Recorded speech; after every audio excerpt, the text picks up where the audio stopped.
Hi, my name is Reagan Dickinson, and I'm here with Rick Williams of Rick's Sign Company. We're in Irving, Texas today for Graphics Pro Expo. So happy to have Rick, who's a veteran in the sign industry, someone that we call the sign-making sage. No, you call me that, do you? Yeah, sure, yeah. Don't tell my wife. No, I'd never do that. So the sign-making sage of Longview, Texas.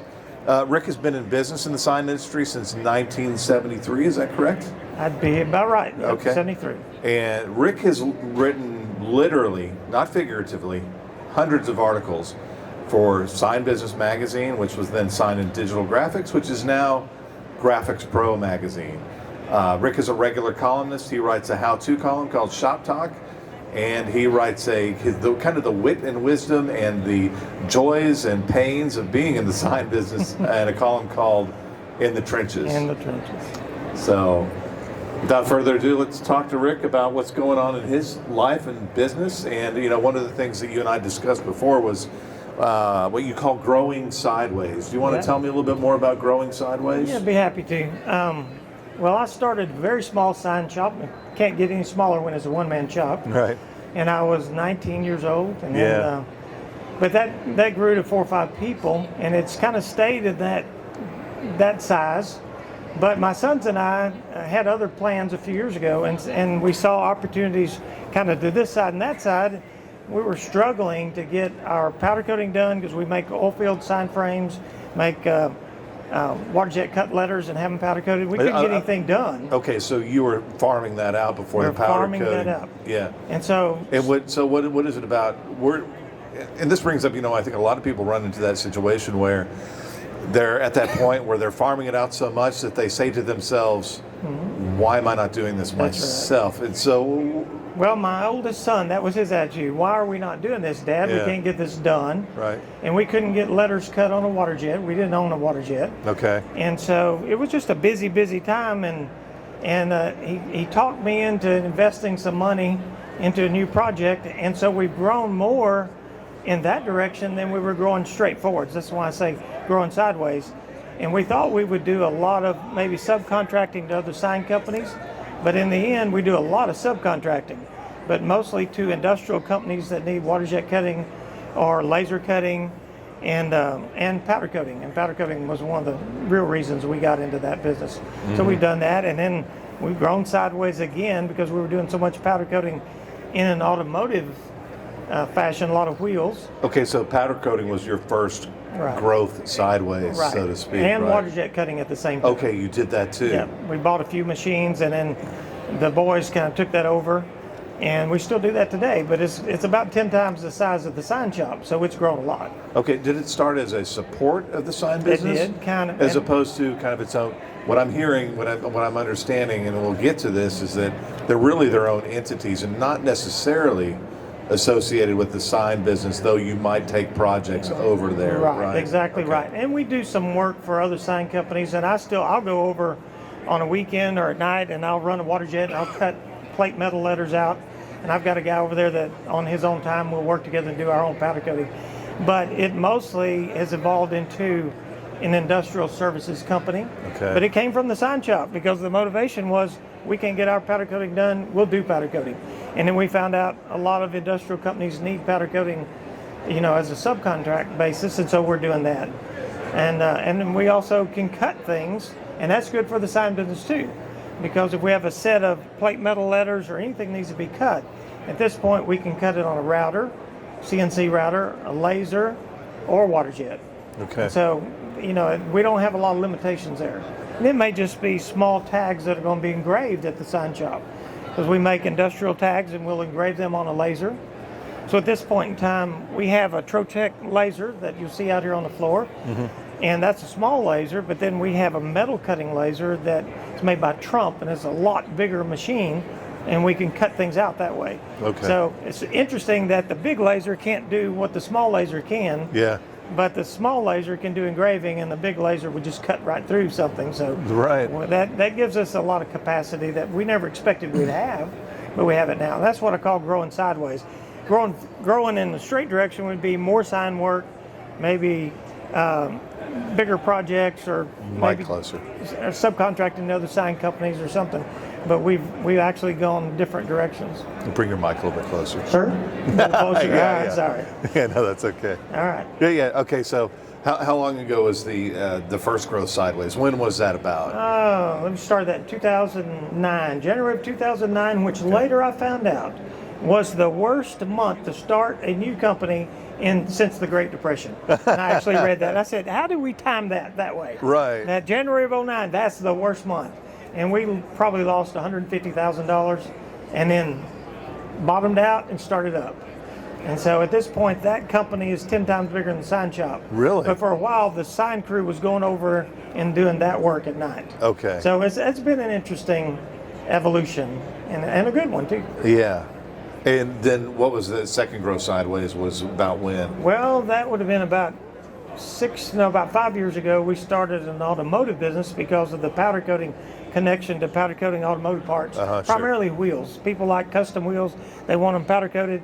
We could do powder coating for letters or signs or industrial parts, but we're actually doing a lot of wheels. And so my son got the idea, and we had a building vacant next door across from the sign shop. We go in the automotive business, so we have a kind of a tire and customizing shop next door, and they also do regular automotive work too. So, but it's all family stuff. So my sons and I own most of it. We have a partner that runs it, and that's good. So a sign shop might go into maybe sublimation or engraving or trophy work or screen printing T-shirts. In our case, we just grew kind of in a different direction, and it involves a lot of big equipment and things. But it was a good move for us. Right, and it was more of an industrial applications. It turned out that way. Well, it's kind of fit your business though, as a commercial sign shop doing commercial sign shop. what I would call industrial type work. You know, that's because the full disclosure, I actually worked at Rick's shop for about 3 days. Back Forgot about that. You did. It was about 19. Didn't take me long to fire you, did it? No, I was didn't think gone. so. It was just so quick. Yeah. Yeah. So That's my shortest hire, actually. But, it was an interesting experiment. it was very interesting. Yeah. So that was about 1996, and I remember, one of your primary processes at that time was screen printing. Yeah, yep. We still do screen printing. Right. Yeah. Yeah. Because And we're the only sign shop in our part of the country that does screen printing still in-house. Right. But that goes along with oil field signs. At one time was half of our work. The oil field in East Texas has not been that great, but we still do pipeline signs and things that are duplicated like that, and they're screen printed. And I'm generally the screen printer, so some things never change. So, during that process of growing sideways and opening these other businesses that did have, at that time, a connection to your sign they business. did. Yeah, absolutely, They right? definitely There did. was some relation there, but now they're not so much related. Yeah. I'm wondering, particularly you mentioned you started that one business at the worst time you could possibly start a business.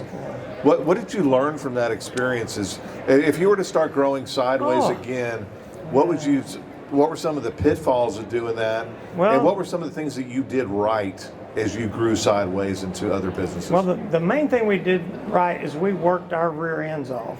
And so no matter how many hours a day it took, the fact that we couldn't afford to hire employees at the time, we just work into the night or whatever. We'd work at the sign shop in the daytime and then go over there and work at night at WPC Services. But really, having started now 2 or 3 companies and being involved in MBM when it first started, and Bob and I are really, really good friends. Yeah. Someone started a new company, you got to have some intestinal fortitude, that's for sure. But when you're doing your calculations, you want to say, this is my short version, whatever you come up with and what you think it's going to cost, how long it's going to take, how much work it's going to be, triple that, take a hard look at it, and if you still think you want to go forward, go forward. But that's how I would assess it, is you come up with the best plan you can, give your banker your business plan, and then triple the cost, the amount of effort, and how long it'll take to become profitable. And if you can live with that, then go. If you can't live with that, I'd probably leave it alone or go part-time and go slow. Yeah. Triple, huh? Yeah, triple. So that's based on your experience with it, right? Yeah. Now the automotive business was an exception to that because our partner that we hired, who does a lot of powder coat wheels and stuff, he was working at another place in town, and he had a big following, and he really knew what he was doing. So that was a lot quicker. It probably took a couple of years to get well into the black, but that was pretty good. Yeah. So, but for us, it was a lot harder. And the sign shop, another way to do it, and some of these guys on Shark Tank will tell you, start small. I mean, you can't start smaller than a one-man sign shop. And back in that day, in 1973, as you said, 74 was really the official year. Everything was done by hand. Now, other than a bandsaw and a table saw and a little welding machine, that was all the machinery we had. Air compressor, spray gun. Okay. So everything done by hand. But we started small and just kind of moved up one decade at a time. It wasn't quick. Yeah. But we always made a good living. That's where I make my living in the sign business to this day. And that really helped me when we started another company. The other company did not have to pay my living, didn't have to pay my health care, didn't have to pay anything to the guy that owned the bulk of it, because I still make my money making signs today. Yeah. Well, I was yesterday. Today I'm here talking to you. But other than that. Sorry about that. Yeah, there you go. Yeah. Well, I'll send you a bill. Yeah, I will, I can invoice you when I get back. I'll declare bankruptcy right after that. Okay, thank you. Yeah. No, I work pretty cheap. That's all right. Goodness, were there things that you felt like you did wrong? In the sign business? No, not necessarily the sign business, but we're still talking about We've growing. done a lot of things wrong, yes, sir. Well, actually, I'm talking specifically about growing sideways Yeah. during that process. Were there things where you said, I won't do that again because Yeah. Well, it's interesting you asked that question, because the one thing we did wrong is I thought when we could buy a water jet that could cut plate metal letters and cut anything, Yeah. and we had our own powder coating shop, we'd be doing work for other sign shops, and we advertised some and try to solicit wholesale work to sign shop. But you know what I found out? Sign people were a pain in the rear to work with. They'd send me something on a napkin, and I'm supposed to estimate from that, and Yeah. it'd drive me crazy, and I would bid on 14 things and get 2 of them, Yeah. And as it evolved, now we did some of that, but as it evolved, our local industrial customers became our better customers. Yeah. And we quit advertising, and that's silly. I'm a sign guy, but the least fun customers I had to deal with were sign guys. I don't know why. That's just how it worked out. Yeah. So, and that's how it is today. We No, do a maybe little of it's- that, but not yeah, much. maybe it's that wholesale business as a whole, if you Yeah. will. Right. Yeah, maybe not wholesale. That's right. So what is it that you learned from your sign business that helped you start a new business? Oh, I tell you what. One thing, when I started the company years ago, and I would say it's back when I was young and good looking, and I was like 20 years old, 19 years old. Yeah. My attitude was, what could possibly go wrong? I bought an old crane truck, and it was old, but hey, someone was using it, so I'll put it to work. Yeah. I didn't inspect it, I didn't repair it, I didn't do anything to it, and I nearly got myself killed with it at least once or twice. And other things like that. Like used to, we'd go out and just dig a hole in the ground and assume we weren't going to dig up a pipeline. And now I wouldn't consider doing the dumb things, because what could possibly go wrong? Well, one day I had a hole, 2 big holes I was supposed to dig. My son and I took a tractor, because they're big holes, went over there in a place in Marshall, Texas, and the boss of the company said, we've had this cleared by dig test. There's nothing out here. You dig your holes here. And I was just about to go down with an auger on a tractor, and a truck driver flew through there and saw what we were doing. He said, if I was you, I would not dig right there. And I thought, what? This guy have X-ray vision? Is he Superman? I've never met Superman before. Yeah. But he literally said, if I was you, I would not dig right there. And I said, well, your boss said this was cleared by dig tests. And so I said, I'll dig it by hand, because this is where he told me to dig it. 6 inches, I hit the pipeline. And the guy remembered when they dug the trench years before, and was pretty accurate. In fact, he was accurate within an inch of where that was, even though his boss had forgot all about it. So I would always get, underground utilities marked. If I bought an old piece of equipment, I'm going to inspect it. I'm going to replace old cables. I'm going to check the hydraulics, whatever you do. I mean, nowadays, I wouldn't consider doing the things I did when I was 20 or 25 or 30. And I had that attitude of, what could possibly go wrong? And by the way, when that crane truck failed, and it did fail with me on it, out on the end, and this is not a bucket truck. You walked out there like a fireman, and I'm on the end of that crane. And luckily, when it failed and fell, I was almost leaned up against a building, and it fell 6 inches, hit the building, and I'm like, what just happened? And I realized, oh, the crane just failed with me on it, and the building just saved my life. And like that truck driver who says, don't dig that hole right there. I'm like, dear Lord, did you send him here at this exact moment? Maybe you did, because this is not making any sense. And then, did you allow this to fail when I'm up against a building and not out here 30 feet off the ground? And I've never been hurt on a job. Well, not seriously. Right. Anyway. Yeah. I don't want to lie about it, but not seriously. But I have changed my attitude. So those types of attitudes, they need to go away. You know, you do your homework. And Well, so it sounds like is when you were younger, maybe you weren't so detailed about stuff, right? I would You didn't think look into it. You didn't. No. You know, like Latana and I were discussing this morning about, you know, when you're looking at new equipment, for example, she talked about research. And so maybe that's part of what we're talking about here is Oh, yes. mind your Oh, yes. details, Oh, and yes. you got to pay attention to everything. Like That's you right. said, Right. you can't expect nothing's Yeah. going to go wrong. And that's a good point for a trade show, because that's why people are here. Do your research, do your homework, do it twice over. And we learned that lesson before we made big mistakes, because the biggest machine we've ever bought cost $600,000. And that's the biggest. Now, I've only done that one time, and that was a big laser that has a kind of like an automatic feeder and all that. And that's in WPC, not at the sign shop. Sign shop couldn't begin to touch that. But we did a lot of homework to try to figure out, because there are 10 companies that make that machine. So we traveled, we went to trade shows, we talked to representatives, we did our homework. When we bought our first water jet, it was $200,000. That's still huge. I can't afford to lose $200,000. That'll bankrupt us. And so we would call other water jet companies, you know, from Oklahoma, maybe up in or over in California, up in New Jersey, wherever, because they're not our competition. And they would tell us, yes, that machine is reliable, or it's not reliable, or the software is good, or the software is bad, or whatever. And we did homework for 6 months on that. So yes, you do your homework and you check twice. And you know, in the sign business, we bought a Trotec laser, you know, engraving laser and everything, and it's a good machine. We've had enough that we've had to replace the laser tube and all that. But we did our homework on that too, and other things. You want to do the homework first. You'll pay the price if you don't. Right. And so what it sounds like to me too is, and correct me if I go astray here, All right. is I can fire you again, you know. there's always that looming over my Yeah, head. that's I right. totally agree. Yeah.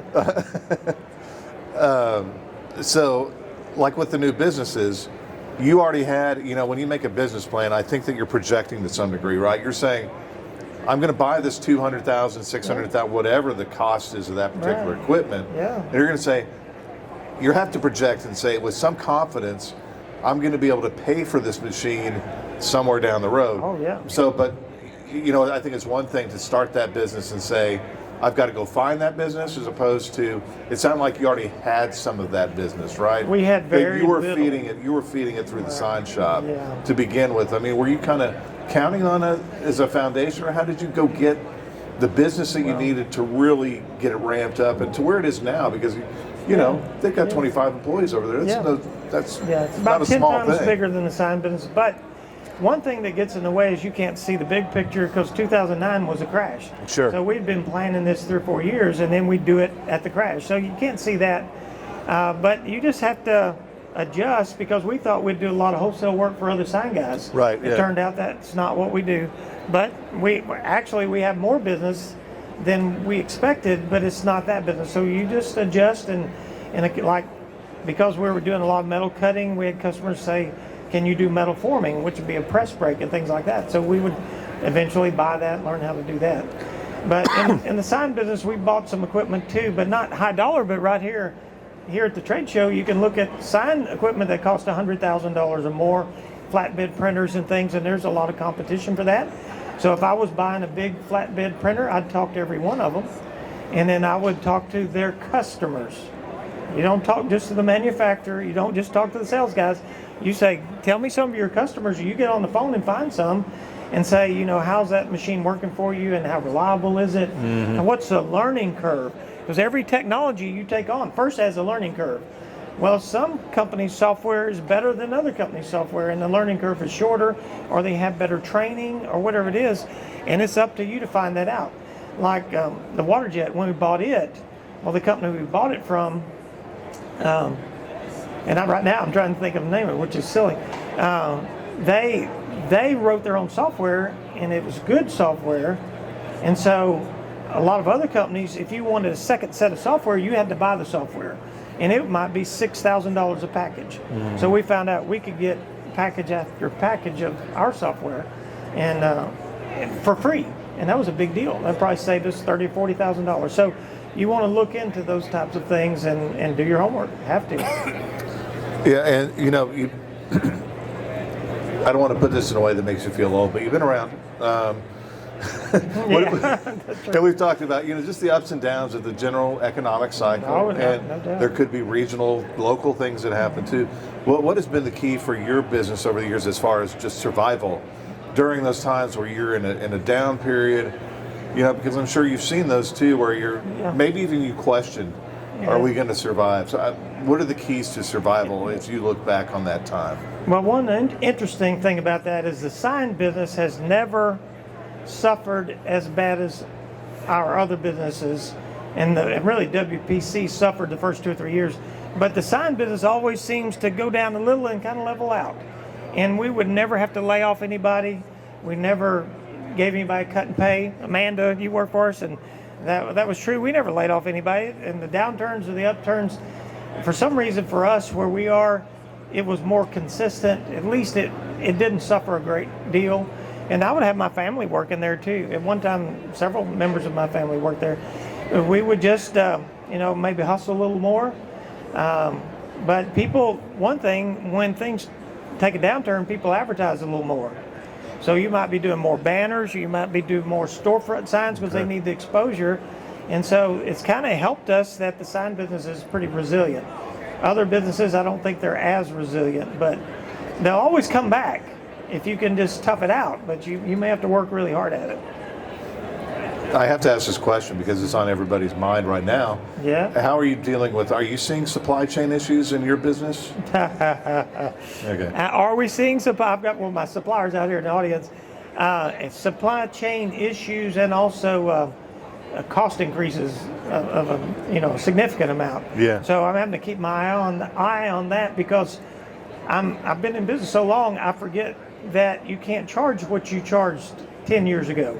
And at this day and time, you can't charge what you charged 2 years ago because you won't make any money. Because our aluminum is double, maybe more than double. Yeah. And other, products are just, the increases have been tremendous. And that's unusual. That's the first time that we've seen this. And also not being able to get a particular color. Well, I had jobs, we needed some yellow aluminum, caution yellow aluminum I said that pretty fast, aluminum for some pipeline signs that needed to go out in the field for a pipeline company. There is no yellow aluminum. How am I going to print them? And we were starting to consider having to print yellow on black and do a reverse and come up with the signs. And we could have done it that way. And at the last minute, the yellow showed up. Uh-huh. But that's the first time in 40 years we've ever seen that. That's highly unusual. Yeah. So, we've seen all that. Well, how have you been dealing with it? Have you found an effective way or some? And that Any was answers? You shop around, and mostly you just, if you can't make a particular sign out of a material because it's not available, you may change what you're going to make it out of. Yeah. Which we'll do that too. Some of my favorite jobs personally are cutout letters, and I like big, simple cutout letters. They're easy to install, and I'll install them myself. Well, they might be cut on a CNC router or cut on a water jet, just an aluminum laminate. But sometimes right now the color might not be available. Yeah, right. But, then you'd have to do something else. But I could buy maybe mill finish aluminum and powder coat it, and I'll get the color. So one way or another, you'll adjust. You have to. Okay, one of the things that earlier that you and I were talking about that I'd like to know about is your craziest projects. Well, I told you that the craziest ones are the ones I nearly get killed on. I told you 2 of those, and those are 2 of the close calls. I forgot we were going to get around the crazy job. I'm trying to think what would actually be a crazy job. I have customers who drive me crazy, for sure, but we'll have things. This is typical, and this is a tough thing about the sign business. Like last summer, I had a call from a nonprofit, and I knew that person well who was placing the order, and they had some logos they wanted on a banner, and there was several. well, if you got 12 logos, only 3 or 4 of them going to be good enough to use. Sure. And so I start dealing with this. And I had this banner and I already gave them a price of like $145. Well, that banner changed every day for a week. Even once they approved it, and then they would call back, so no, we need to add this advertiser or whatever. And when I got back and looked at that, I probably had a day's work in laying out a $150 banner. And it's for a nonprofit. So how are you going to charge for that? And that is the kind of thing that drives me crazy. It might not be a crazy project, but it's a wonder I still have my hair, I'll tell you. 'Cause you guys in the sign business, you know that. It's that every week. It's something like that every week. And so it takes a bit of patience. And then you sometimes learn to say no, or you have to say, hey, I'm good with this unless it changes, and then it could change the price. Yeah. But I'm a slow learner, though. I've given away a lot of work. And we do a lot of work for nonprofits, and you hate to have to turn around and say, well, I told you this, but it's actually going to be this amount. So, sometimes we got to play hardball, and sometimes you just, you're in a community, word gets around, you don't want to burn your bridges, so you don't. Exactly. Well, I just want to let you know how much I appreciate your time here today and your contributions to the industry over the years as well. From a little sign shop in Longview, Texas. Yeah, I'm not sure what exactly. that No, I think you have a lot, so I appreciate that too. Yeah. I have written articles a long time, and I always said that I could probably be a good writer if I would do it in times other than when I should be sleeping. But most of them I do when I should be sleeping. I'd probably do a lot better if I did it in the daytime. Maybe. Right. Yeah, but anyway, I keep trying. Thanks again. All right. And by the way, so we have copies of a compendium of Rick's work in Sign Business Magazine and Graphics Pro. In the Trenches, it's a compilation of his wit and wisdom about running a small business and running a small business in the sign business. Yeah, and learning from our mistakes. Right. That's a lot of what's in there, learning from our mistakes. Agreed, yeah. Yeah, that's good. Thanks again for sharing. Yes, sir. You're welcome.